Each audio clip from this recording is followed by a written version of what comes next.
I wasn't sure about the form that I had in dry practice, like, so I Like what want you to were speak a doing little or bit. how you're standing? Just, avoiding training scars. Yeah. A big question that I had was I wasn't sure if I was doing it correctly. I wasn't sure if um, I wasn't sure if what I was doing would actually bear fruit. Yeah. And your class, pistol shooting solutions classes, they fill in a lot of those gaps. But is there anything else I can do to supplement that? Like, are there any resources or books that I can use to help me drive practice to, you know, maybe a similar level or a higher level? Um, well, so for dry practice, I think one of the most cut and dried recommendations that can be made would be buy Ben Steger or Steve Anderson's books or both, and then just follow the directions. Do the program as asserted, and it will undoubtedly create huge positive benefit in you. I'm sure that it will. So that's like one very cut and dried, simple answer that's easy to give. And frankly, I think it's a really good answer. I really do. Those guys have done an awful lot to create a ready-made program that you can just, open the package, open the book, follow the directions, and you're going to get a whole lot better. And you don't really have to give it a whole lot more thought than that, other than faithfully doing what it said. Now, otherwise, I suppose you've probably heard from me most of my take on what should one do in dry practice. But to throw a few things out there, I think that a huge amount of raw trigger work is really, really helpful, especially if you are practicing for the purpose of using a gun that doesn't have a super mega easy trigger. Anything that in the defensive world outside of a single action gun, if you've got even a modestly lightened striker fired gun trigger of, I would argue, 3.5 pounds or more, and I personally would prefer a heavier trigger than that by a little bit. So this is kind of like below the threshold that I would personally pick for defensive use. If you're shooting anything that's not a super mega light trigger, I think that there's a lot of benefit in a ton of raw trigger pressing. I really do. Strong hand only, support hand only, and two-handed. I think it's all extremely helpful, and I think that square one is the perfect trigger press, but that is only square one. You always need to have a deep connection to firing your most careful shot, because to relate it out to the world, I don't think it really takes all that much human chaos that you get out in the world in real situations to create difficult enough conditions that the only credible way to address it is your most careful shot, and that less than that will be not careful enough. So you have to have a super deep connection to that, but that's also just square one. And square two through like infinity is to duplicate that perfect trigger press, or as closely to it as you can, which is really the practical answer. It'll be as closely to it as you can, probably, across more and more difficult conditions, most particularly with regard to compressed time. So pulling the trigger as close to as well as you can with that square one perfect trigger press, but in more and more compressed time frames, and very quickly, the time frame being defined as quickly as you can move your finger. So progressing toward that, your most careful trigger press as quickly as you can move your finger. There's a camera. That is what you is ultimately the thing that needs to be practiced a whole lot. So trigger work would be really huge. And then in large part, I think people need to just have perspective on what they need and to push themselves in the direction that they need to go.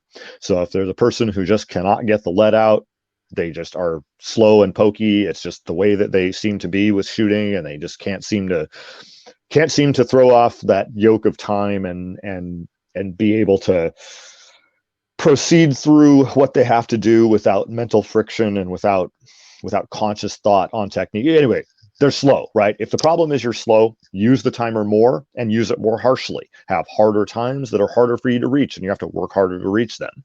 And if you're the opposite person, if you're the person who, you can move plenty fast, but you just cannot like shoot a clean drill, cannot shoot a clean stage or something to save your life, then that person would be usually well advised to practice just focusing on quality of execution and not using the timer, or using it but in a gentle manner that is easy for them to meet as far as the time time component goes, and then they just focus on quality of execution. And there's infinite degrees in between those two, but those would be kind of like the two bookends of extremes that I define for practitioners. And I think that big key for dry practice is to be honest with yourself about what you need and give yourself that, push yourself in that direction.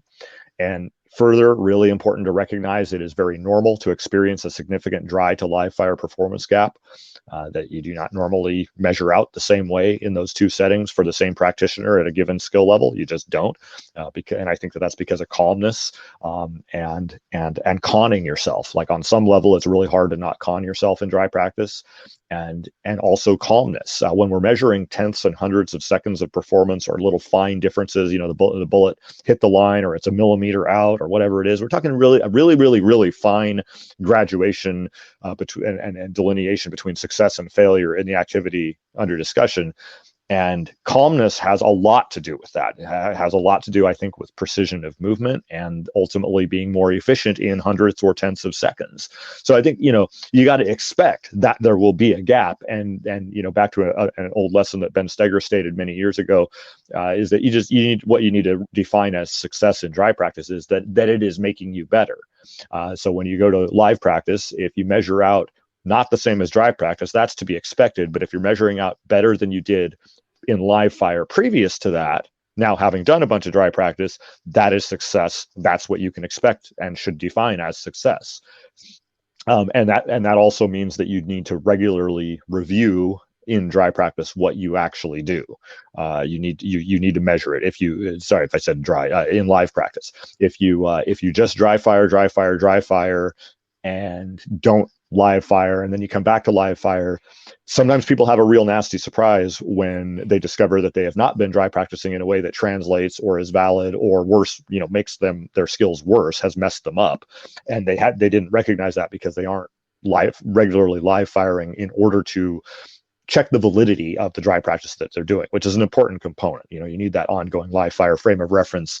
And this is why it's difficult to give the advice to somebody brand new that, dry fire, it's great. Go forth and do a whole lot of it until your eyeballs and elbows bleed or whatever, and you break the gun, because it's extremely possible and likely they're going to do some bad stuff to themselves when they completely lack a live fire frame of reference. So live fire development is pretty helpful and informative for dry practice. That doesn't mean somebody new couldn't do it well, just that's going to be tougher due to the perspective issue.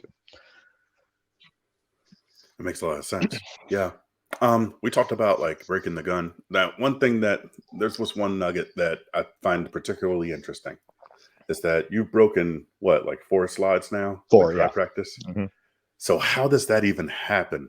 Like, how do you bust a slide with dry practice? Sure. So it's really easy to see a picture of it. It's happened to plenty of other people too. You can internet search Glock broken breech face, and you'll see pictures of the exact same thing. So when you lock the slide open and you look at the breech face, and you see the circular marking from the case head being pushed against the breech face many times, right? That circular marking where the firing pin comes out. The firing pin, in dry practice is going tick, tick, tick on the inside of the back of the breech face, pushing forward on the breech face in the firing pin channel. And it's just going tick, tick, tick. And then times a great many repetitions, eventually that round circular imprint of the case head on the breech face busts out forward. That same circular part is like the weak spot and busts out forward. And I've come to know when it happens because you can feel it on the last trigger pull the gun ever has is the best one. You're like, oh, that trigger pull was like too good. I think this gun just broke. And then when you can't rack the slide because the breech face is obstructing the top of the chamber, then from coming down, then and so I always have to yoke hand it, and I can get it open. And the first one I broke was the very last day. I used to be of the very Timmy mindset of one gun for everything, one for all the training, the practice, the carry, the comp, all of it, everything. And then I broke my gun 5 minutes before it was time to walk out the door and go to work, and I wasn't going to be able to fix it because it was the slide that broke. Fortunately, got plenty of 9mm, plenty of the Glock 17. So just get out another one and put that one on, and that's fine. But that was the very last day I was a one gun for everyone person. Since then, I have the practice training match gun, and then the carry gun that's identical that just doesn't accumulate the wear and tear. And by the way, all the ones so the four broken slides that 117 and 334s. It sounds like a lot, and I suppose that it is, but there's also a big assist in there from clean fire ammo. So the range that I work at and the range that I've shot at for a long time, historically, not always, but historically stocks clean fire ammo, which has a different chemical composition in the primer to put less, nasty stuff in the air when you shoot it, and it is known to burn hotter, and it erodes the breech face worse. So there's some amount of assist in there from the clean fire ammo that I've shot out of those guns. I've shot a pretty fair amount of it. Four still sounds like kind of a lot, and I guess maybe it is. And they were all Gen 3s. And since I've been shooting the Gen 5, since the Gen 5 17 came out, I have continued with that arrangement of, I have one gun that has accumulated all the wear and tear. And although I definitely don't practice as much now as I did at one time, it's been since they came out. So what is that? I think, December 2017 or 18. So it's been several years, and I have yet to break a Gen 5. So I don't know. I don't know that this is the case. This is like self-serving speculation. But, the first slide that I broke, I just called up the customer service number and sent it back, and I got a new slide. The latter three all went back through like the main sales manager for the Western US. And I know he sent them back to the R&D division of Glock. And so I hold out some small hope that my broken breech faces help them make a better breech face on Gen 5. And that's why it's not breaking. I don't know that that's the case. I hold out some self-serving hope that it could be. Well, me and other Glock owners, we all thank you for that. Well, I thank Glock, whatever the reason is. It's Glock made an awesome gun there. They have a lot of awesome guns. I like the Gen 5 very well. Folks, I want to give a very special thank you to Top Gun Shooting Range here in Memphis, Tennessee. This is where I teach personally. You can shoot our fully automatic machine guns in a safe and controlled environment. We also have a barbecue restaurant right here in the building. Ferguson's Barbecue has 4.7 stars on Google reviews, and also it's the only public range in the Mid-South that allows you to draw from the holster. And personally, I believe that that's the best way for you to practice for handgun self-defense. Folks, I do not shill for anybody. I promote the causes that I believe in, and I believe in Top Gun Memphis. Come by and see us.